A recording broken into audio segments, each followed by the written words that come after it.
conspirators under severely criminal pretenses. Okay, now why would they have a reason to conspire against a homeowner that has been paying their insurance faithfully, and all of a sudden they would pay this claim? Why did they not pay the claim? Because as I was explaining to you, was that there is other corporation that was conspired to defraud our family out of money. And the reason why the claim was not paid was because Mr. Nanan says, no, we are not going to agree to you paying funds from our insurance proceeds under fraudulent pretenses to these people. And let me just tell you briefly why they were involved, or what they claimed that they did, so they were involved.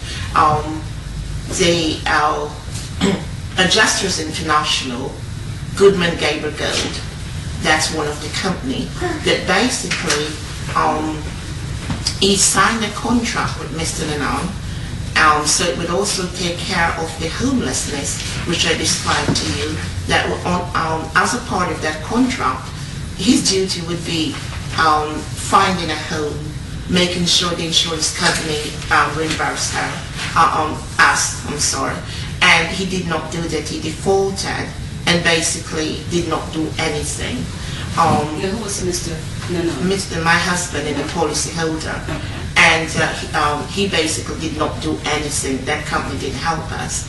And so that we then were left on our own to do everything.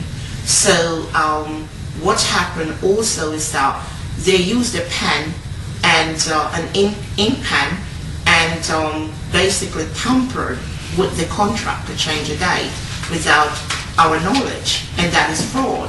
So what happened is that because they did not help us, Mr. Nanan decided that how are we going to agree to insurance funds pay to this company that basically didn't do anything for us. The other company by the name of Rolling Construction was contracted, to my understanding, by Adjusters International, and what they claimed was that Rolling was contracted by us, which did not happen. We have explained to State Farm that these are severely fraudulent allegations and that we are not indicted. State Farm knew we were not indicted because we were the one that State Farm dealt with.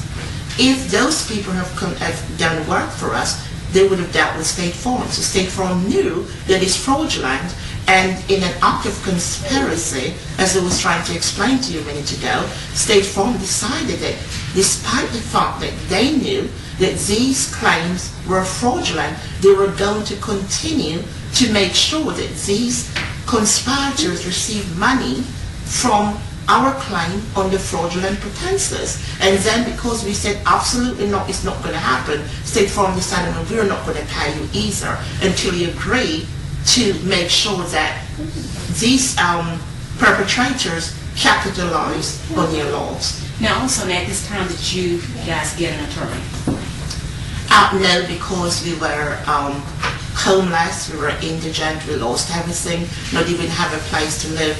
Obtaining an attorney is just something that at the moment we were unable to obtain. Okay, so pretty much this whole case for the last 6 years has been pro se, which means you have been representing yourself, going out, doing investigating, putting all the documents together, going to numerous, going to the courts and pleading your case, and still have not gotten any justice. Yes, and just let me make a quick point, if I can. Our first court hearing was April 9th of 2004, and I showed up in court that day with the expectation to obtain an adjournment, that somehow along the way, perhaps if we can borrow some money, that we would be able to hire a lawyer to represent us. And it was the first hearing, and when we got there and I asked the judge for an adjournment, he said, no, I'm not giving you an adjournment, you have to represent yourself. And I was forced by him to represent myself against 4 experienced attorneys. And as one can imagine under the circumstance, how difficult it would be that you're not a lawyer, but you are called upon to represent yourself against 4 experienced lawyers. Now, what judge did this? Judge David Dalton. Most respected judge, even if you does not ask for an adjournment, would have said, I'm going to give you an adjournment so you can get a lawyer. But I asked for one and he said, no, you are going to represent yourself because I'm not going to allow you to an adjournment. And as I said, it was her first hearing. It's not to say abuse the process and kept on going back and forth and doing that to muddy, the process. It was just my first hearing. And when you told me that, just like a thrill came over my body. And I just said, Shellielle, get up there and do the best you can. And I did represent myself, the best I could.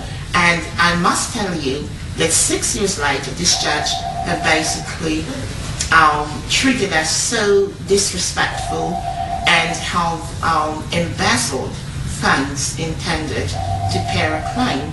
But I have to admit that it was based in him who told me, you have to represent yourself. And at that moment was when I knew that I had the potential to go in the courts and stand up for my rights and represent myself and just do the best I can. And that's what led us to this level. I know it's kind of incredible that the same judge that basically ripped you off and treated you in the worst manner was the same judge that you can look back 4 years later and say that it was because of him that inspired you to represent yourself in court.